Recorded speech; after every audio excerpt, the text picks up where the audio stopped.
Hello dear students, इस video में हम बात करेंगे कि हरियाणा में जो इंग्लिश का पेपर आता है ना, उसको हम कैसे सोल्व करें। ठीक है, तो सबसे पहले समस्या क्या आती है, ये एक ऐसा सब्जेक्ट है जो हम पढ़ते नहीं हैं। ठीक है, लैंग्वेज का सब्जेक्ट हम पढ़ते नहीं हैं और हमारा ऑलरेडी जो तैयारी होती है वो 10 से 20% ही होती है बस इसकी, तो बाकी तो सारे सब्जेक्ट्स हमारे टिप्स पे होते हैं।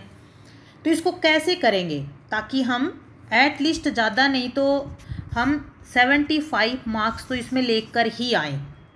ठीक है, क्योंकि हमें पास आउट तो करना ही पड़ेगा, जिसमें हमें 70 नंबर चाहिए होते हैं, लेकिन फिर भी 70, 75, 80 हम टारगेट लेके चले मिनिमम। बाकी को स्मार्ट तरीके से करोगे तो फिर ज़्यादा भी हो सकता। तो क्या क्या करना है हमें, सबसे पहले टाइम मेंटेन करके चलना पड़ेगा इस सब्जेक्ट में, क्योंकि और सब्जेक्ट की बजाय यहाँ ज़्यादा ध्यान रखना पड़ता है। तो ऐसे की बात आती है। ठीक है, तो ऐसे टॉपिक में आप जो हमारे पास 5 टॉपिक आते हैं ना, उनमें से ये देखना कि आपकी भावना जो है ना, आपकी फीलिंग के साथ कौन सा टॉपिक रिलेट करता है, क्योंकि फीलिंग जहाँ आती हैं वहाँ हमारे पास बहुत सारी चीज़ें होती हैं। तो देख लेना कि आपकी भावना इन टॉपिक में किसके साथ जुड़ी हुई है, क्योंकि थोड़ा नहीं लिखना ना, हमें 1 घंटे लगातार लिखना है और हमें देखो ना कितने वर्ड्स लिखने हैं। ठीक है, 1000 से 1100 के वर्ड लिखने हैं। तो चूज करते हुए क्या देखोगे कि हमारी फीलिंग्स किसके साथ है। ठीक है, तो ऐसे के ऊपर मैं एक और वीडियो बना दूंगी कि कोई भी ऐसे आए तो वैसे लिख देना, तो ठीक है, हमारा काम चल जाएगा, है ना। अब नेक्स्ट क्वेश्चन आता है। अब नेक्स्ट क्वेश्चन पे make sentences using the following words. देखो जो ये वर्ड्स आते हैं ना, तो ये हार्डली 50% वर्ड ऐसे होते हैं जो हमें आते हैं, बाकी नहीं तो हमें सेंटेंस बनाने पड़ते हैं। ठीक है, तो एक तो हमेशा ध्यान रखना, जब भी ये सेंटेंस बनाओ ना, तो इन सेंटेंस में जो वर्ड्स हैं उनकी मीनिंग जब लिखोगे ना आप, ठीक है, तभी लिखना जब आपको सबके मीनिंग आते हों, अदरवाइज मीनिंग मत लिखना, एग्जामिनर पकड़ लेगा। क्योंकि यहाँ पर इन्होंने बोला नहीं है कि मीनिंग के साथ सेंटेंस बनाओ।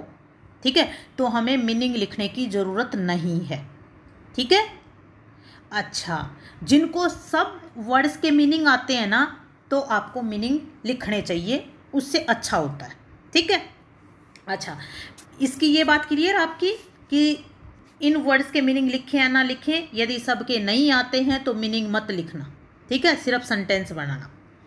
अब हम बिना मीनिंग के सेंटेंस कैसे बनाएंगे, कुछ नहीं करना, ये सेंटेंस को थोड़ा रिकॉग्नाइज करके देखना कि ये सेंटेंस कैसे यूज हो सकता है।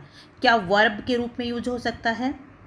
ठीक है, वर्ब के रूप में नहीं हो सकता है तो क्या ये नाउन है? ठीक है, अगर वर्ब भी नहीं है, नाउन भी नहीं है, तो क्या एडजेक्टिव है, एडवर्ब है? ठीक है, मैक्सिमम जो वर्ब होते हैं ना यहाँ पर आते हैं। ठीक, मोटा फंडा होता है, या तो वर्ब होते हैं या फिर वो नाउन होते हैं।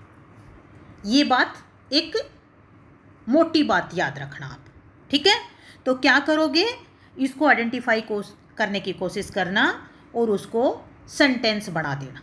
ठीक है, अच्छा जी, उसके बाद अब ये पैसेज आता है, इस पैसेज को क्या करोगे? ठीक है, इस पैसेज को हमें क्या करना है, प्रेसी राइटिंग लिखनी है। ठीक, सबसे पहले इस पैसेज को आप एटलीस्ट 3 टाइम रीड आउट करोगे, एटलीस्ट 3 टाइम रीड आउट करोगे। ठीक है, रीड आउट करके लास्ट में हमारे पास एक रफ पेपर होता है, उस रफ पेपर में जैसे आप रीड आउट करोगे तो आपने अपने दिमाग में कुछ चल आता है कि इसका थीम ये होगा, है ना, ये इस बात की बात कर रहा है, तो पीछे 1-2 लाइन लिखते जाना। फर्स्ट रीडिंग में 1-2 आएंगी, सेकंड रीडिंग में 2-4 आएंगी, फिर लास्ट रीडिंग जो होगी थर्ड में उस और ज़्यादा आएंगी। फिर उनको पढ़ना, फिर सोचना कि आप ने इस पैराग्राफ से क्या कैरी किया है, यानी क्या लगता है इसमें क्या कहा है, फिर आप अपने वर्ड में वो लिख देना। ठीक है, एटलीस्ट 3 टाइम इसको पढ़ना होगा। ठीक है, अब चलते हैं नेक्स्ट। अब आ गया है चौथा क्वेश्चन। चौथा क्वेश्चन देखो बहुत ईजी होता है। ठीक है, ये मार्क अच्छे से दिला देता है आपको, है ना। ये 25 का है ना, इसको 3 बार रीड आउट करके करोगे ना, तो इस 7 से 8 नंबर आराम से कोई भी ले सकता है इसमें। ठीक है, और थोड़ा अच्छे करोगे तो 12 से 13 नंबर इसमें आ जाते हैं। जो ऊपर बताया है इसका थर्ड नंबर में। अब फोर्थ में जो क्वेश्चन आंसर है ना, क्वेश्चन आंसर को ये देखना, सबसे पहले क्वेश्चंस को पढ़ना 3 से 4 टाइम। पहले क्या पढ़ोगे? क्वेश्चंस पढ़ोगे, क्वेश्चन आपके दिमाग में ये आ जाए कि क्वेश्चन मांग क्या रहा है, उसके बाद ये पैराग्राफ पढ़ोगे, ठीक है। और पैराग्राफ पढ़ के जब क्वेश्चन का आपको पता है ना, तो पैराग्राफ पढ़ के आप इजीली उसके आंसर लिख सकते हो।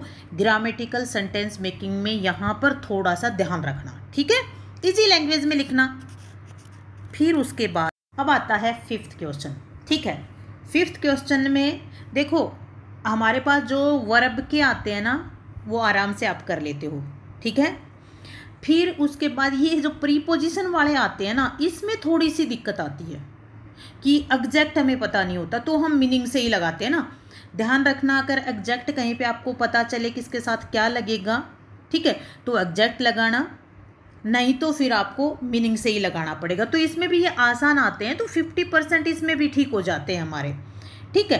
तो इसीलिए हम अगर करेंगे ना अच्छे से तो हो जाता है। इसमें 25 है, इसमें हमारे पास कम से कम 12-13 नंबर इसमें से हम ले लेंगे, ठीक है। ये 25 नंबर का है, इसमें मार्क्स आ जाते हैं, 25 वाले हैं ना, इसमें मार्क ठीक आ जाते हैं, ठीक है। इसमें ये समझो 15 से लेके 18 तक इसमें मार्क्स हमारे आ जाते हैं, ये होता है, ठीक है। तो ऐसे करके 5 क्वेश्चन मैंने बता दिए हैं, ऐसे करके इसको सोल्व कर लेना, बहुत ईजी होगा, बस थोड़ा कॉन्फिडेंस रखना।